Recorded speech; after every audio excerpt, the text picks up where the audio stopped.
Nah, materi yang saya sendiri akan bawakan ialah landasan ontologi ilmu manajemen. Pertama-tama, pada latar filsafat diperlukan dasar ontologis dari manajemen. Adapun aspek realitas yang dijangkau teori dan manajemen melalui pengalaman panca indera ialah dunia pengalaman manusia secara empiris, baik yang berupa tingkat kualitas maupun kuantitas.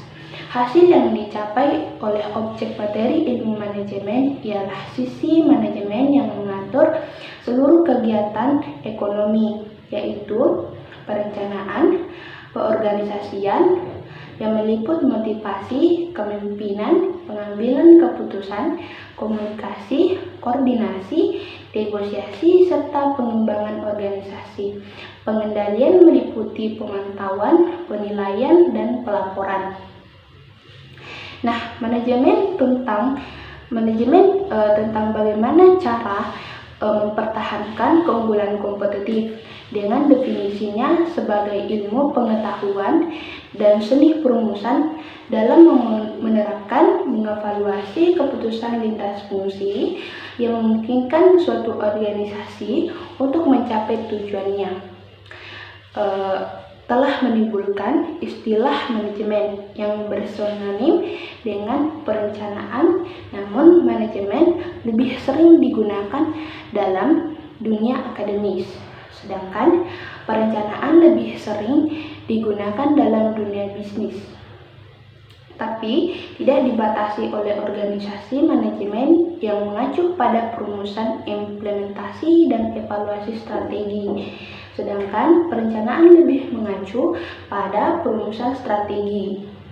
Ontologi dari manajemen adalah jaringan komunikasi intensif antara individu dan memiliki perbedaan keterampilan dan ilmu, namun bekerja untuk mewujudkan tujuan yang sama. Jaringan komunikasi ini tidak anonim, melainkan tertata dan mengaruh pada tujuan yang jelas.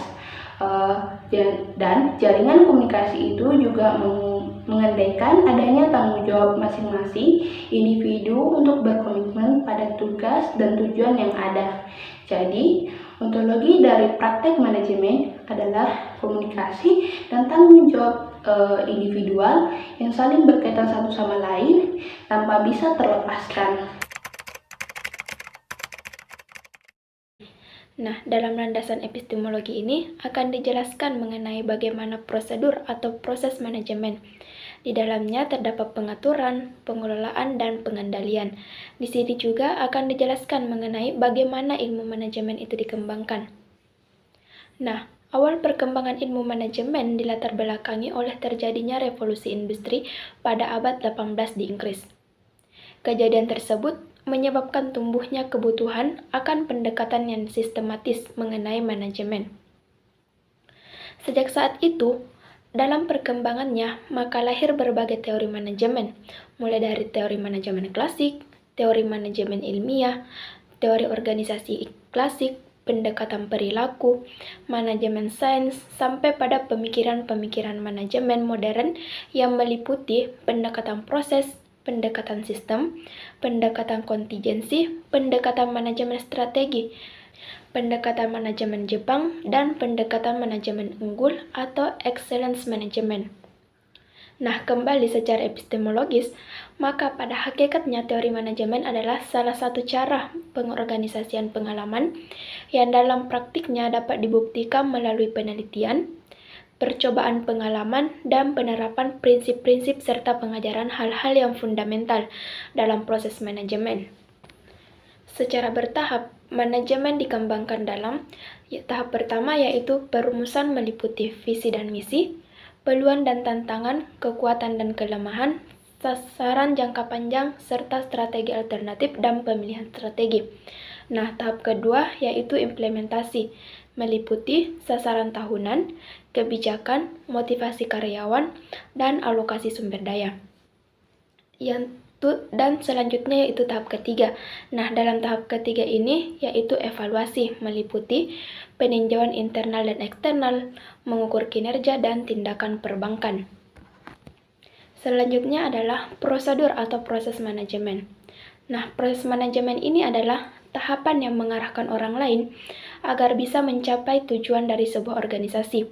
Oleh sebab itu, diketahui bahwa proses manajemen ini sangat penting dilakukan agar bisa memperoleh hasil yang efektif dan efisien dalam memajukan organisasi tersebut.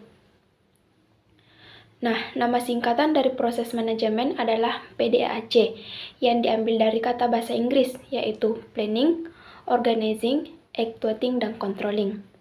Setiap manajer yang mengurus perusahaan atau organisasi ini harus menjalankan dengan baik. Nah, adapun tahapan proses manajemen, yang pertama yaitu planning atau perencanaan. Planning ini adalah tahap awal dalam menjalankan proses manajemen.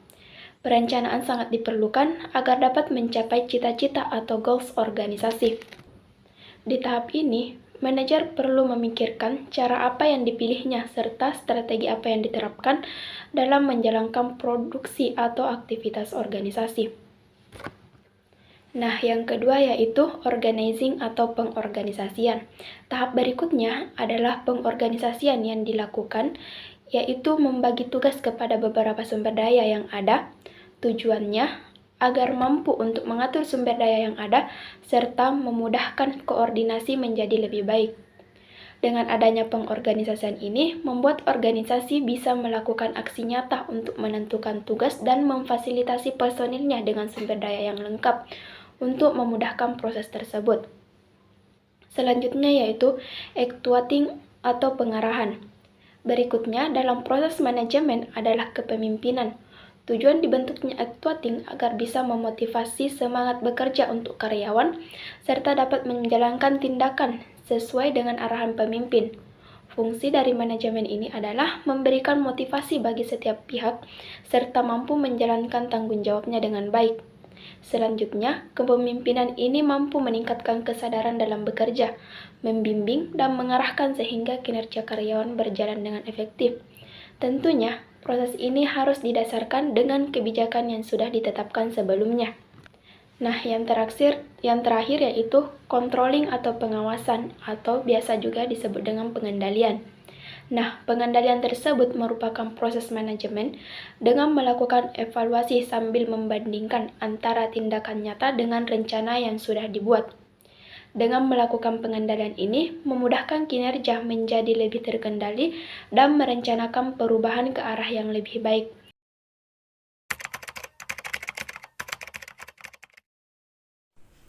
Ilmu manajemen berdasarkan landasan aksiologi menjelaskan apa saja manfaat ilmu manajemen dalam praktik manajemen, mengapa harus dipelajari dan dimengerti oleh calon manajer dan wirausahaan. Dasar aksiologi manajemen. Aksiologi merupakan suatu pendidikan yang menguji dan mengintegrasikan semua nilai tersebut dalam kehidupan manusia. Dengan kata lain, nilai-nilai tersebut ditanamkan dalam pribadi para pemimpin bisnis, staf, dan pegawai. Sesuai dengan tujuannya, maka manfaat manajemen adalah yang pertama, terwujudnya suasana ekonomi dan proses kegiatan perekonomian yang aktif, inovatif, kreatif, efektif, dan menyenangkan. Yang kedua, terciptanya pelaku kegiatan ekonomi yang aktif mengembangkan potensinya untuk memiliki kekuatan spiritual keagamaan, pengendalian diri, kepribadian, kecerdasan, akhlak mulia, serta keterampilan yang diperlukan dirinya, masyarakat, bangsa, dan negara. Yang ketiga, terpenuhinya salah satu dari 4 kompetensi tenaga kerja, yaitu tertunjangnya kompetensi profesional sebagai pelaku ekonomi dan tenaga kerja sebagai manajer. Yang keempat, tercapainya tujuan perekonomian secara efektif dan efisien. Yang kelima, terbekalinya tenaga kependidikan dengan teori tentang proses dan tugas administrasi pendidikan. Dengan kata lain, tertunjangnya profesi sebagai manajer pendidikan atau konsultan manajemen pendidikan. Dan keenam, teratasinya masalah mutu pendidikan. Kemanfaatan teori manajemen pendidikan tidak hanya perlu sebagai ilmu yang otonom, tetapi juga diperlukan untuk memberikan dasar yang sebaik-baiknya sebagai pendidikan proses pembudayaan manusia secara beradab. Oleh karena itu, Nilai manajemen tidak hanya bersifat intrinsik sebagai ilmu, seperti seni untuk seni, melainkan juga nilai ekstrinsik dan ilmu untuk menelaah dasar-dasar kemungkinan bertindak dalam praktek melalui kontrol terhadap pengaruh yang negatif dan meningkatkan pengaruh yang positif dalam pendidikan. Dengan demikian, ilmu pendidikan tidak bebas nilai, mengingat hanya terdapat batas yang sangat tipis antara pekerjaan administrasi pendidikan dan tugas pendidik sebagai pedagog. Ilmu manajemen penting karena dapat membantu organisasi atau perusahaan dalam mencapai tujuan dengan cara yang telah ditetapkan. Manajemen membantu manusia mengatur dan menyusun strategi yang tepat. Bisa dikatakan, ilmu manajemen sangat berperan besar dalam sukses atau tidaknya sebuah pekerjaan. Apabila manajemennya baik, pekerjaan akan teratur dan berhasil. Sebaliknya, jika manajemen kurang baik, pekerjaan akan terhambat dan tidak teratur. Manajemen adalah sebuah tahapan kegiatan yang saling berhubungan satu sama lain. Artinya, manajemen meliputi tahapan kegiatan mulai dari awal hingga akhir yang tercapainya tujuan bersama.